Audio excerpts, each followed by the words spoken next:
All right, guys, today I got a 2018 Chevy Impala throwing code 0442 for small EVAP leak. After doing some troubleshooting, I replaced the purge valve, replaced the gas cap. The code was still being thrown. Went ahead, did a smoke test on the car, and found out that the fuel vapor canister is the root cause of the code, potentially. So doing some searches on the internet, we had to drop the muffler and the fuel tank in order to gain access to the location. As you can see, here's the fuel tank. Dropping the fuel tank is actually really simple. I'll show a video later on about how to remove it, but it's simply just, you got two straps securing the tank, 1/2-inch bolts, a couple of wire harnesses. You got this main electrical harness here. You have your electrical harness that's going into the vehicle to the forward side, your main fuel in, your vapor returns. Don't forget to disconnect your fill line and this other return line over here for the vent for your fuel input. Once you do that, the fuel tank can come down. Here is the fuel vapor canister. Couldn't find a lot on the internet, so wanted to show you guys exactly what it looks like.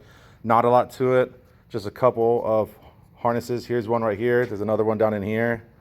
A quick disconnect fuel tube here, and looks like that will be it. And then once we remove that, then we can just slap a new one in and go from there. One thing to keep in mind whenever you're removing these electrical connectors is that, they haven't been removed before, so they're going to be pretty much stuck on there. Take a small screwdriver, place it right here, and just simply pry up this tab. Once that goes to the back position, it's then safe to unlock and remove. You're gonna have to push this little clip in right here. The best way to do this is to push in on the connector and then back, and then it will just slide right off. Okay, once you are ready to remove your canister, there's gonna be a little clip that's right down in here. You're gonna have to push this back.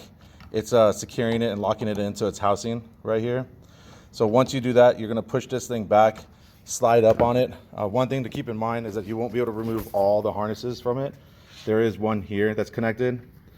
I know the angle is not the best. Underneath, there is a red clip. You can just push that back, but once you push up or engage it, this will just slide right out just like that, and there you go. Now you can swap in your new one. Okay, so like I said, after I did the smoke check, I narrowed it down to the canister, the vapor canister. When I removed the fuel tank, I did another smoke check to determine if it's a line, if it's a canister, whatever it may be, and it was coming from this portion of the canister, the vent canister. This ends up being the fuel vapor canister vent valve. Upon removing it, you can see here, it takes a little bit of work, but you got to twist it all the way back, and then it will just pull out. But you can see. Okay, so we took out the vent solenoid that went here. Now I'm also going to replace the fuel pressure sensor, which is just located on the back side of the canister. To remove this, just take a flat screwdriver, put it right back here, and you can just pry it a little bit as such, and there it goes, comes right out.